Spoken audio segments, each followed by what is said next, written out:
Ayun lang, isang mapagpalang araw po sa ating lahat, mga kabisnes namin minamahal. Ayun. Unang-una sa lahat, mga kabisnes, gusto ko lang magpasalamat po sa lahat po ng support na rin po at pagmamahal sa amin. Sa lahat po na nakaintindi sa amin na naging desisyon, especially sa kabisnes family, na yun nga po, bumukod at pumunta muna, bumalik ng probinsya, mga kabisnes. Pero sa ngayon po kasi ang ano muna namin, priority namin is makapag-aral muna si Kuy bago namin unahin muna yung sarili namin, kundi pag-aralin muna si Kuy.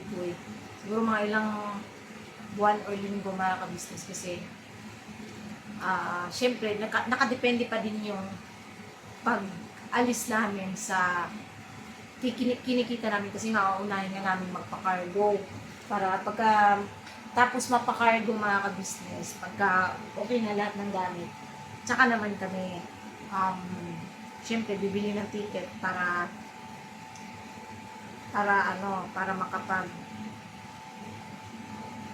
makabalik ng probinsya. So, nakadepende po yun, no, sa ating revenue. Ngayon po, mga ka-business, isang nakakalungkot na balita.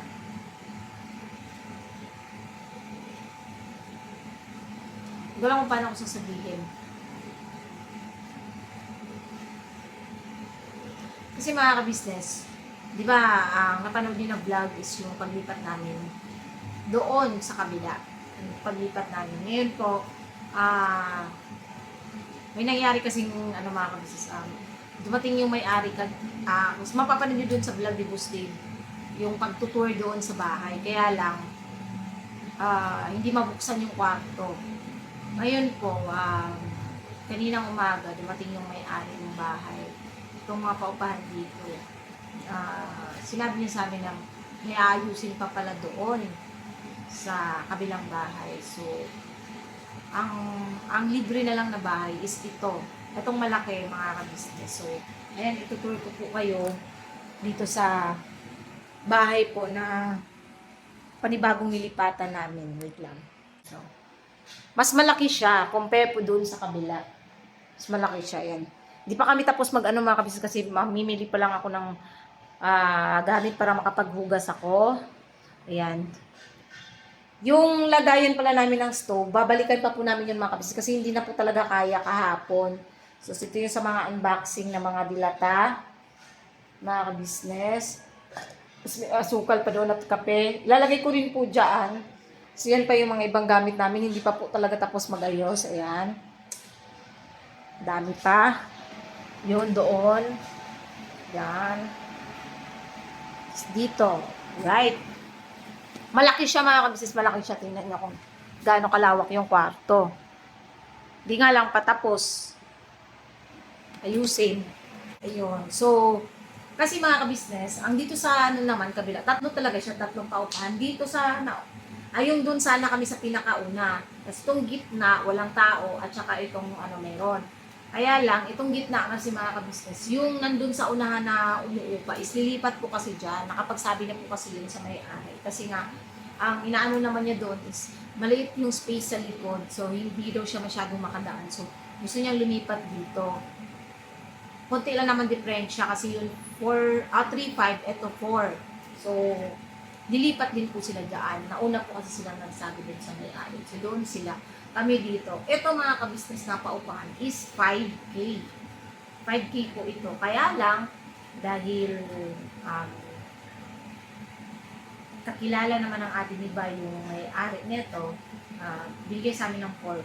So, okay na po yun, mga kabisnes. Kahit pa paano, hindi na siya ganun ka, naging dito sa, mga kabisnes, yung 4.5. Basta sisipagan lang ni Bay sa pag-vlog. No? Sa ngayon kasi ako lang na muna kasi pagod talaga si Bay. Kasi yung mga gamit na hinakot din kagabi ng mga kagwangs, ayan, thank you so much po sa kay Labus Day, kay Papa Beans, kay Jal, ayun, kay Burno, kay Kuya Bong, Vincent, at kay Darin sa paghakot at pagdala dito ng mga gamit is po siya, mga kabisnes, tawag dito. Hinakot din ni Bay dito namin kanina. Ako nag-aayos, siya ang naghakot, mga kabisnes na nilaman. Kaya medyo pagod. Hindi medyo pagod talaga siya. Kaya ako muna yung nag-vlog para ayun nga, masabi din yung side namin. Bakit nga ba kami umalis? Ano nga bang dahilan? Mga kabisnes. Anong naging dahilan? Samantalang, yun nga, bumalik naman kami. Ganito yan po ng mga kabisnes namin nilangal. Ang first talaga namin plano noon is umalis naman talaga at doon muna mamalagi sa probinsya. Isinalang-alang namin yung pag-aaral ni Kuy-Kuy kasi yun nga yung gusto ng bata na doon mag-aral sa Caloocan.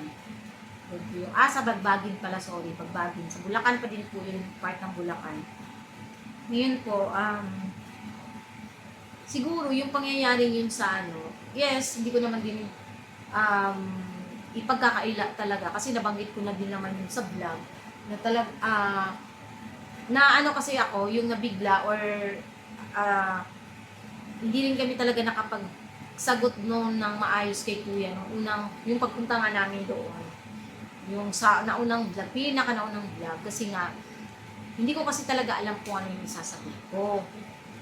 So, naging kami ni Bay kasi si Bay biglang ang uminit yung ulo niya na. Hindi ko rin alam kasi si Bay naman talaga is ganun.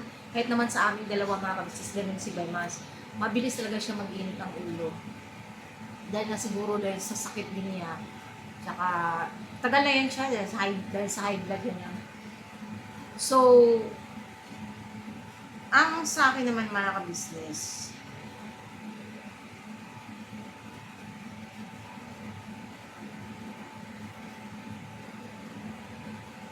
sa akin, yung time na yon nabigla ako. No, kasi nga, yun nga, binanggit ko na rin naman yung sa vlog ni Kuya, kung ano yung rason, bakit nabigla ako. Si Bay, nagdesisyon siya na dito na lang muna sa papa niya. Di ba nga po, noon, ang pinag-aawayan kasi namin talaga noon mga kabisnes, gusto niyang pagka bumibisita siya rito, gusto niyang bumibisita dito lagi. Ako kasi mga kabisnes, siguro dahil na rin sa pagod sa pag-i-edit, puyat, may mga pagkakataon talaga na ayaw ko pumunta rito, ganyan, gano'n. Kasi gusto kong alam mo yung buong araw gusto ko lang matulog. May ganun akong pagkakataon mga kabisnes, may ganun ako kaya lagi namin pinagtatalunan nila pag pumunta dito. Napapagod po kasi ako sa biyahe. Kasi syempre, 1 oras mahigit din siya, biyahe dito. Yun yung lagi namin pinagtatalunan noon. Tapos yun nga, nagkataon naman na yung vlog na yun ni Kuya is nagdesisyon bigla si Bay na gusto na lang niya, dito na lang siya, tapos bahala na kami kung maiwan ba kami dito yun. Ang sa akin naman nun is, uwi na lang ako. Kasi nga, nagdesisyon si Bay na gusto niya rito. Siguro lang, dala ng pagod na bigla siyang napag-desisyon ng gano'n, nakapag-desisyon siya ng gano'n. Nainis din sa akin. Ayun, anuhan kami ng puro-puro ni Bay. Pero, ganun lang naman kaming dalawang mag-asawa. Anyways, naging okay naman yung namin. Kaya lang, nung gabi, hindi rin talaga maayos, hindi pa rin maayos yung pag-uusap namin. Hindi pa rin kami totally okay. Hanggang sa, yun nga, kinabukasan, Sunday, mga kabisnes, hindi pa rin ulo niya. Kaya, parang naging ganun siya kay Kuya. Kasi wala kaming tulong. At, hindi pa rin kami makapag-desisyon kung ano ba talaga yung magiging setup namin.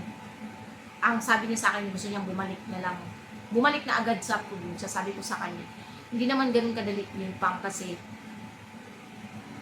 alam mo naman yung natin, di ba? Yung pag-alis natin, kung ano yung baka kasi sabihin naman ng viewers na kung hindi ito yung pagdidiskusyon namin to, kwento ko lang. Sabi ko, hindi tayo agad-agad makakabalik dun dahil nga ubos na yung budget natin, ubos na yung pera natin, dun pa lang sa pagbalik natin, sabi ko sa kanya. Kaya hindi tayo agad-agad pwedeng magdesisyon na bumalik. Ano yung pagbibili mo ng ticket? Yun yung inano ko sa kanya. Tapos, ayun, parang ayaw pa rin mag-ano ni Bay. Hindi masyadong nagsisink in sa utak niya yon. Tapos ako, hindi ko na rin alam ang magiging desisyon ko. Ang sa isip ko, susundin ko ba si Bay or yung sarili ko. Yung parang gulo din yung utak ko na ano ba kasi dapat kong gawin. So yun nga, kinabukasan, sabi niya sa akin, nagano siya sa akin na pumunta na sa papa niya kasi nga gusto niya ibigay yung ano ba tawag doon? Yung sa groceries nga na gusto niyang i-share.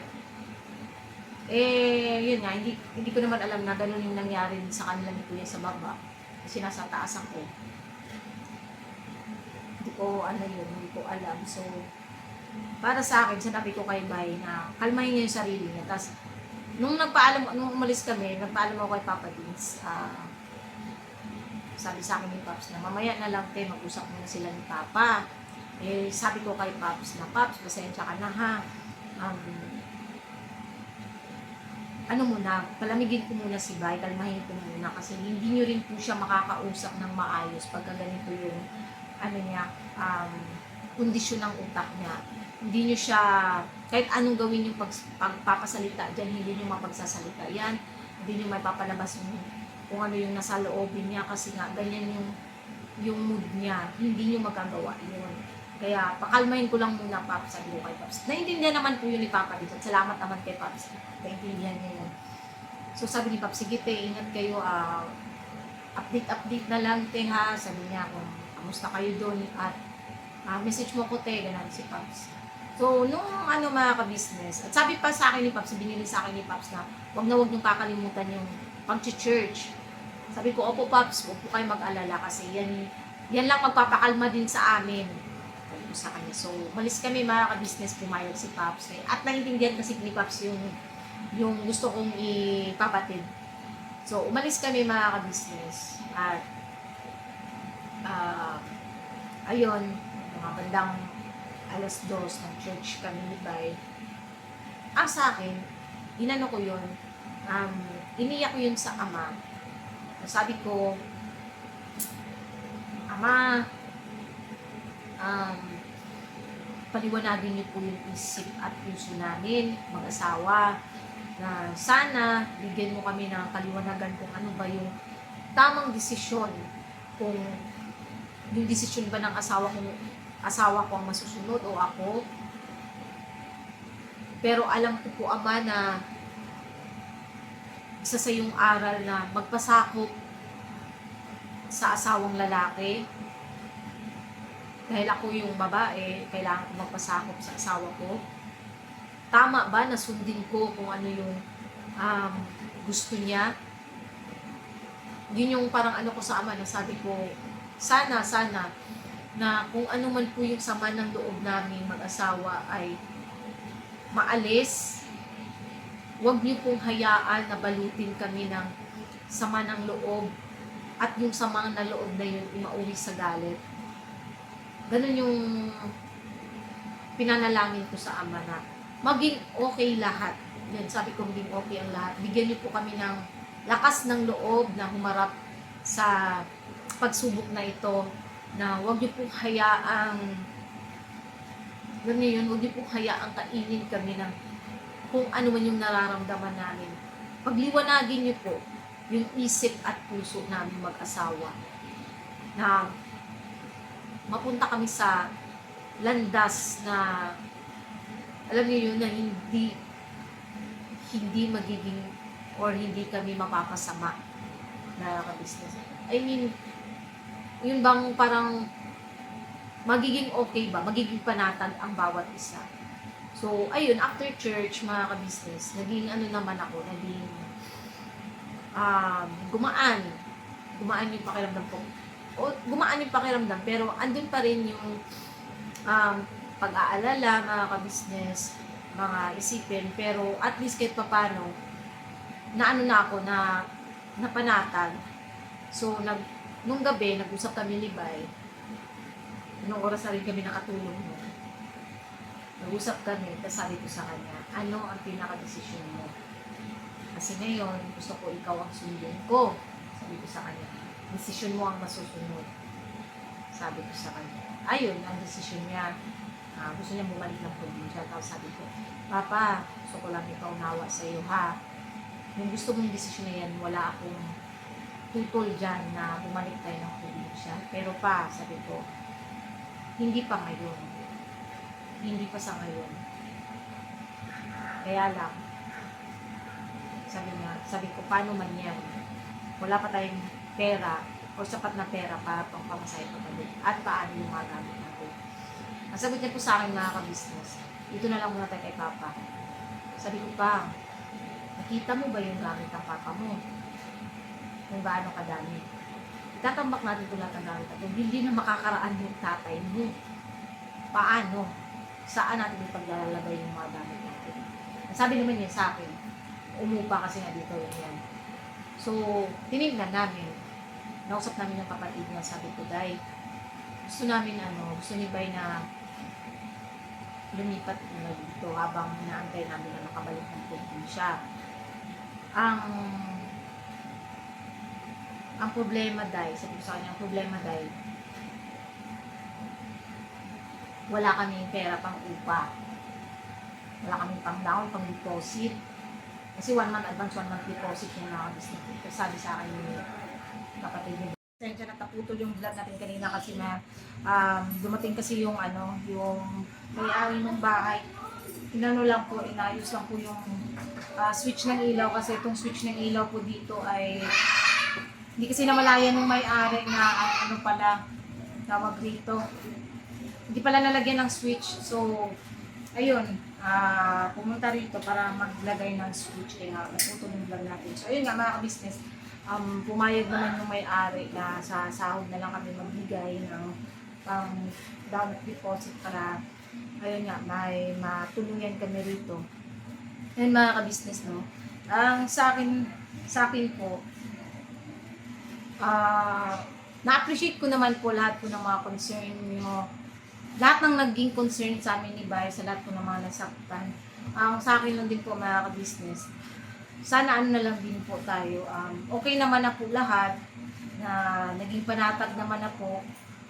Ang akin na lang po mga ka-business, stop na lang po natin yung pambabash. Support na lang po natin support na lang din po natin ang bawat isa para lahat naman po masaya mga ka-business. Kasi syempre, marami pong nasaktan. Alam ko po maraming nasaktan. Marami rin kasing umidolo kay Bay, marami rin umidolo kila Kuya.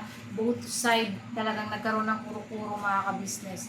Ganun naman kasi sa social media mga ka-business, alam niyo yung may gusto sa isang tao. Di ba nga sa akin, maraming ayaw sa akin, maraming basher. Noon pa sa akin, which is naiintindihan ko naman, katagalan. Kasi nung una, hindi ko rin magets kung ano ba yung naging pagkakamali ko, ano ba yung bakit ayaw sa akin, ano bang meron, ganyan, ganun yung ano ko dati eh. Hindi ko maintindihan kung ano yung pagkakamali ko. Pero at the end of the day mga ka-business, sa katagalan din namin nag-vlog, dun ko naman naiintindihan na ganun nga talaga sa social media. Kasi kahit na sikat na mga influencer like Sir Gavin is marami ring mga bashers, marami ring naiinis minsan dyan na sobrahan nga daw sa prank, mga ganyan.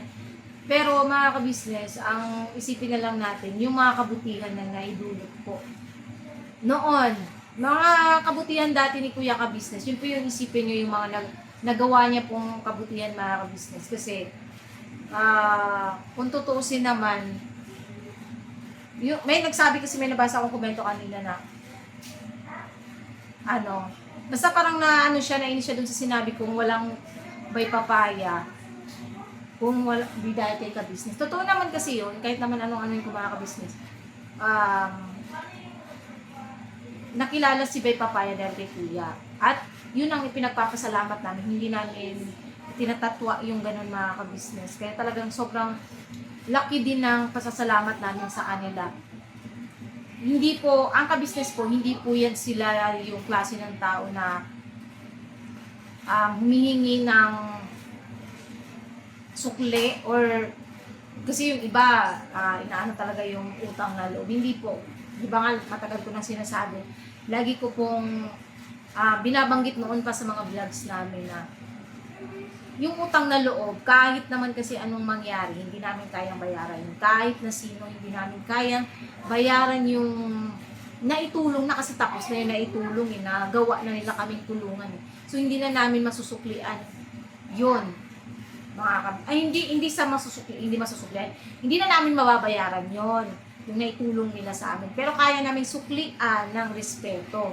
Kasi, yung respeto mga ka-business, yun yung kaya lang namin maipagkaloob din sa kanila, yung respeto. Kaya, kahit anong mangyari mga ka-business, still, mananatili yung respeto at pagmamahal namin sa kanila. Kasi,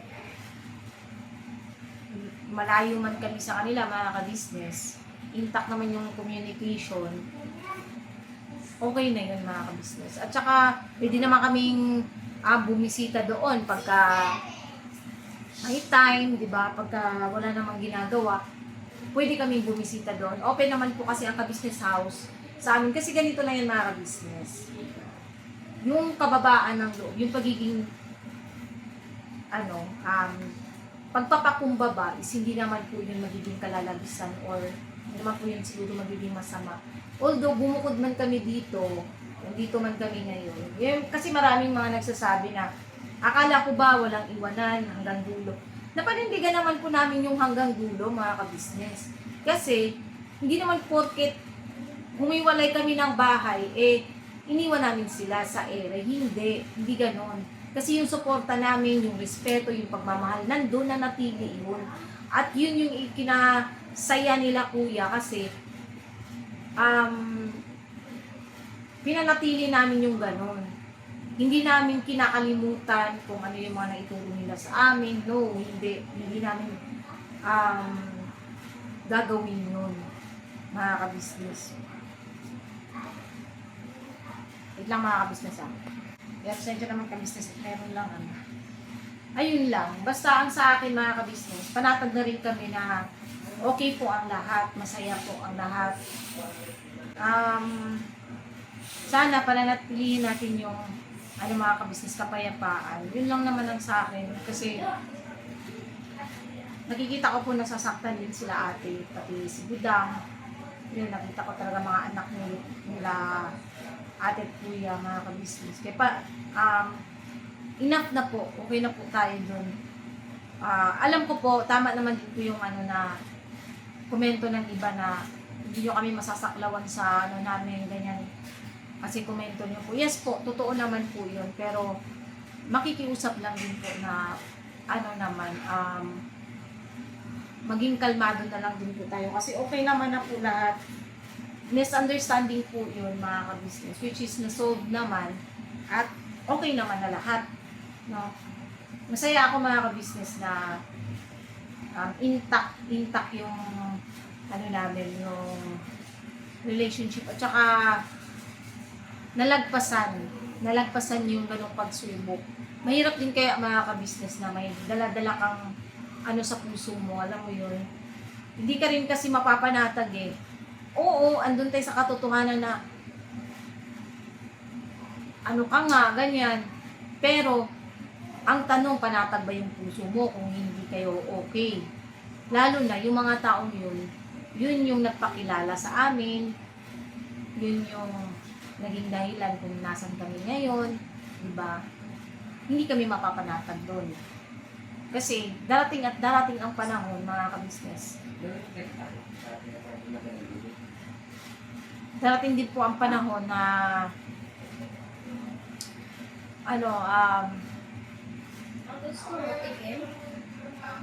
darating din po ang panahon kasi mga ka-business na alam niyo yun, niniwala kasi ako sa mga ka-business. Ayoko na lang din kasi mahirap na baka naman po isipin ng iba na baka nagpaparinig na naman ako sa di ba?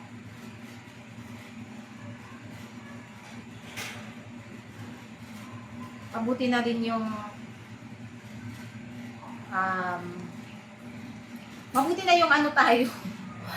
Mahirap Basta, yun na lang mga ka-business.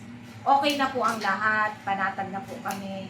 At ayun nga po pala, ang namin ni Bay, is, ayun, antayin namin na kung kailan kami makabuelo mga ka-business. Hindi namin alam kung kailan kami ng probinsya kung this month ba or next month or August.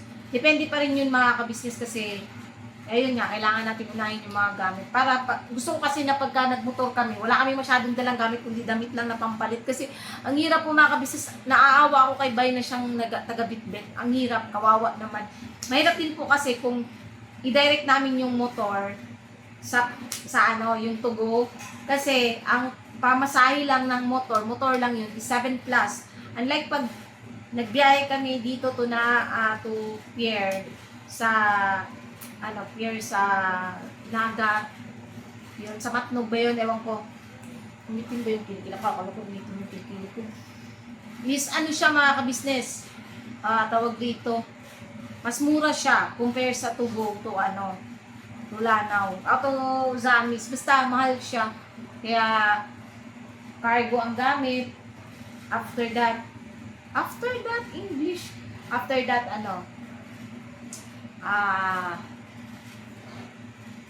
pagtapos niyan, after that nga, saka kami aalis. Basta nakadepende po yan sa natin mga ka-business. Kasi may mga plano na rin po ako doon sa probinsya na naisip, parang project na gagawin mga ka-business na pwede kami makapagtayo ng sarili namin ni Bay. No? Soon, pag niloob ng Diyos, pag niloob ng Ama na ka-business. Ayun, gusto ko lang din po magpasalamat kay Ma'am Marge, yun sa pinagkaloob niya pong pagmamahal sa amin. Malaking tulong po yun, Ma'am Marge, kasi ayun nga, at least may magagamit kami pang gastos-gastos dito. Pang ko sana yun, pang bayad ko sa upa ng bahay. Kaya lang, naisip ko, pag ipambabayad ko to, wala kami magagamit pang gastos. So ayun, thank you so much po, Ma'am Marge, sa pinadala niyo po pagmamahal sa amin. At kay Ma'am A. Ayun, thank you so much po, Ma'am A, sa pinabot nyo rin po pagmamahal para makabili kami ng gamit sa school ko. Kasi supposedly mga ka-business, yung nakaraan kami magbibili ng gamit. Yung pinadala po, ayun, thank you din po kay Ate Jean. Ayun, kay Ate Jean sa binigay nyo rin po pagmamahal. Napanood nyo naman yun po sa vlog ni Ate Ka-Business at kay si Deng. Yun, binigay niya po sa akin yung 1K, mga ka-business, kay Ate Jean. At kay Ma'am May at Ma'am ayun. Thank you so much po sa pinagkaloob po. Nagamit po kasi namin yun dahil yun nga po nung nakaraan, syempre pang gasolina. Pangbili sana talaga namin yun ng school supplies ni Kuy Kuy. Talagang lang mga ka-business, kinapos lang din kasi wala talaga, zero. Alam naman po ng lahat yan. Hindi ko naman po pinagkakaila kasi yan mga ka-business dahil i-vlog ko naman po yan nung nakaraan. Zero po kami kasi noong pagbalik namin. Kaya, ayun, maraming salamat po sa inyong pagmamahal, sa pinagkaloob niyo po sa amin. Thank you so much po talaga. So, sabi nga ni Papa Dins, ito yung good luck sa panibagong chapter ng buhay nyo. Yes, good luck talaga mga ka-business.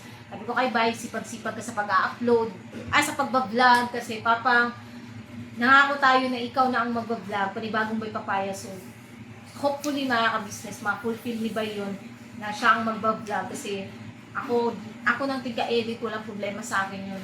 Basta, siya ang magbablog. No? Ito lang ngayon ang inano ko kasi nga kanina sobrang pagod na po. Hindi ko na rin po siya inano kasi natulog, tapos bumangon kasi nagatid sa school, tapos natulog, umidlip ulit, tapos nagsundo na naman, ganun. So gusto ko si Bay na makapagpahinga din naman mga ka-business, kaya hinayaan ko po muna na doon, nagpahangin-hangin. Diba? So ayun lang mga ka-business namin minamahal. Salamat po sa lahat po ng mga sumusuporta po sa Nagwang Bay Papaya Official, at suportahan pa din po natin mga ka-business ang Ka-Business Official, Ka-Business Family, Papa Dins TV, Mrs. KB Official, Famous Budang Official, syempre po channel ng mga kagwangs, mga ka-business, suportahan natin, at Editor Daryl Official, mga ka-business. Again, salamat po ng marami sa inyo, sa mga walang sawa pong sumusuporta at nanonood ng aming mga vlogs, sa lahat po ng viewers, subscribers po na walang sawang sumusuporta po, nagmamahal sa amin. sa aming mga asawa, sa aming anak, na si Kuya. Thank you so much po. At sa lahat din po ng mga butihin naming sponsors mula noon hanggang ngayon na hindi po nagsasawang magpaabot ng pagmamahal. Maraming salamat po sa inyong lahat, mga kabisnes. God bless us all po. Basta, birabanat na tayo palagi at welcome sa new chapter ng Kagwang by Papaya Official. So, God bless po, mga kabisnes.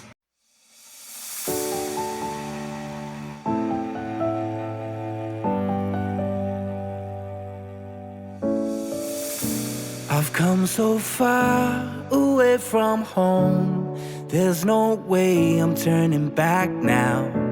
My destination is unknown, so I'll keep pushing, never slow down.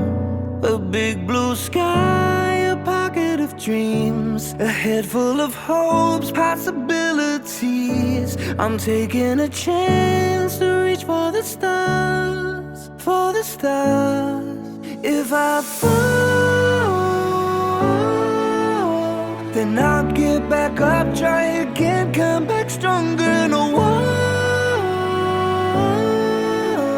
they build can stop me now. Let's keep chasing the sun, do what can be done. Let's go beyond.